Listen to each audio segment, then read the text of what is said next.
Dabi X Reader, Legal Visits by You're So Lovely EXE on Wattpad. Go follow them before. Yeah. Dabi was on his way to your house. He didn't care if your parents had a restraining order on him. He would gladly burn them to the ground for all the things they've said to you. He had about a block to go, and he turned a corner and lit his finger on fire to see through the darkness. You lived in a small town, and it was dark since most of the lampposts were out. He continued walking, and soon got rid of the flame. When your house came into view, he studied it before quietly and stealthily going to the back and to your window, which was almost always unlocked for reasons like this. He quietly slid the door open and climbed in. He heard yelling, and he had to stop himself from leaving your room. He wanted to hurt them. He hated them. They reminded him of his own father, and he couldn't think like that, not when you're going to need him the most. Your point of view. You've been arguing with your parents for what felt like hours, when in reality it was only 30 minutes. Your parents were starting to not let you hang out with your friends, afraid you would go behind their back and see Dabi. They had your phone so they could monitor you on it. But they didn't know you had an iPad, which you just said was school property, and that you couldn't download any apps from stores and such. God, why are you so disrespectful? Your father yelled at you, and you flinched at how loud his voice was and how deadly his voice sounded.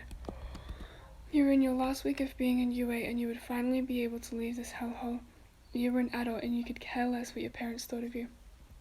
You've told the teachers about your parents, and they don't know, but your parents would always blackmail you because of you and Dabi.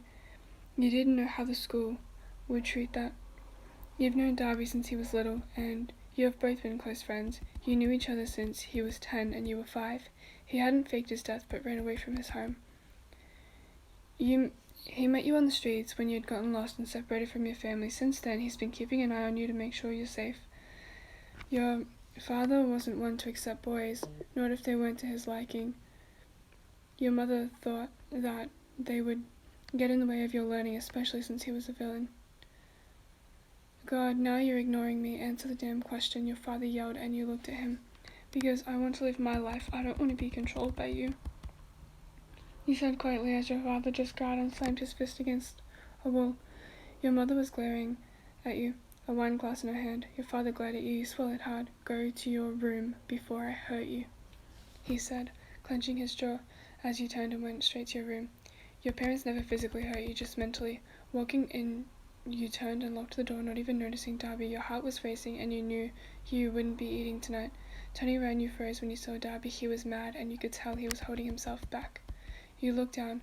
Not meeting his eyes, he stood up and walked over to you. You were the only person he would protect and show the side to. He gently lifted your head up so you could see your eyes, and he sighed quietly before placing a soft kiss on your lips. He then brought you into his arms. His body was warm due to his quirk. You relaxed and hugged him back. I don't want to live here anymore, he said quietly. Into his chest, you just ran a hand up and down your back. You told the heroes, correct? He asked, and you nodded in response. While I saw Endeavour and Eraserhead walking into the town square, they spoke about coming here to take you to the dorms, he said, running a hand through your hair. But my parents, I'll tell them that I'm dating a villain, and then what if?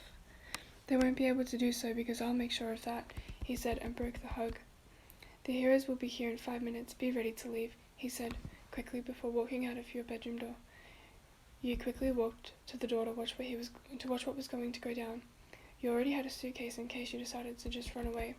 Dabi put a little tranquilizer in the neck of your father, who wasn't paying any attention. Your mom tried to grab the phone, dropping her wine glass in the process. Well, isn't it a shame making a mess at the scene? He's just passed out for now.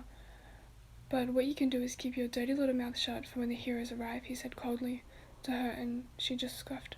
The floor was made of tile, so he had no problem shooting a little flame by your father's head to get her to cooperate. There was a knock on the door, and you went to open it. Dabi picked your father up and put him in his bed, taking the dart out. Then he went back and kept his eyes on your mother. She was cleaning up the mess when the heroes entered to talk to her. My husband is... She took a glance at Dabi, who had his hand inside the room ready to set it alight with blue flames. He's sleeping. He got drunk and passed out, so I took him to his room with the help of YN, she said, covering it up, and finished cleaning. They had a little talk, and finally you were allowed to leave the hell of a home. During the process, Dabi managed to make it to your room.